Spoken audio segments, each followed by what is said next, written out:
అసలే ఎండాకాలం, దీనికి తోడు రోహిణి కార్తె పాకపగలు. ఇంకేముంది, గుంటూరు నగరం కాస్త నిప్పుల కొలిమిగా మారింది. గతంలో ఎన్నడూ లేని విధంగా ఉష్ణోగ్రతలు నమోదు కావడంతో బాణుడు చండ ప్రచండుడై మండుతూ ఉన్నాడు. దీంతో నగరవాసులు బయటకు రావటానికి జంకుతున్నారు. అత్యవసర పనులు అయితేనే బయటకు వస్తున్నారు. తప్పక బయటకు వచ్చేవారు గొడుగులు, టోపీలు, కూలింగ్ కళ్ళజోడ్లు పెట్టుకొని ఎండ నుంచి రక్షణ పొందుతున్నారు. వేసవి దాహార్తి నుంచి ఉపశమనం పొందేందుకు చల్లటి శీతల పానీయాలు, మజ్జిగ, కొబ్బరి నీళ్లను ఆశ్రయిస్తున్నారు. గతంలో గుంటూరు నగరపాలక సంస్థ, పోలీస్ శాఖ ఆధ్వర్యంలో నగర ప్రధాన కూడల్లో ధర్మ చలివేంద్రాలు ఏర్పాటు చేసేవారు.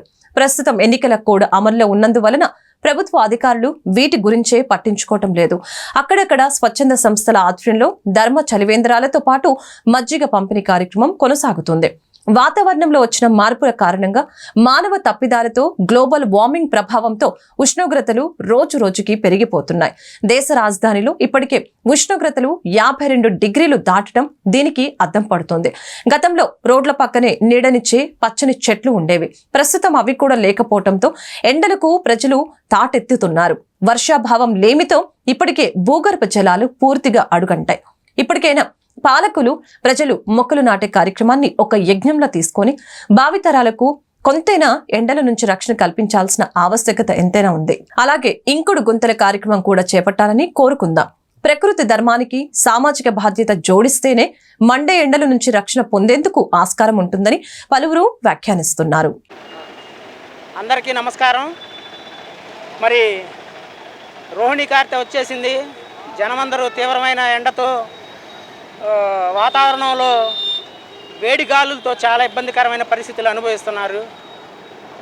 ఇప్పటికైనా మనం కళ్ళు తెరిచి రానున్న వర్షాకాలంలో ప్రతి ఒక్కళ్ళు కూడా తమకు వీలైనంతగా ఎక్కడైనా మొక్కలు నాటే కార్యక్రమం, అలాగే ఇంకుడు గుంతలు కూడా నిర్మించి వాతావరణాన్ని సమతుల్యాన్ని కాపాడే విధంగా మన వంతు బాధ్యతగా, సమాజంలో బాధ్యత కలిగిన పౌరులుగా ఒక కర్తవ్య దీక్ష తీసుకోవాలి. బాధ్యత కలిగి కార్తె వచ్చిన తర్వాత అగ్నిగుండంలాగా తయారైంది.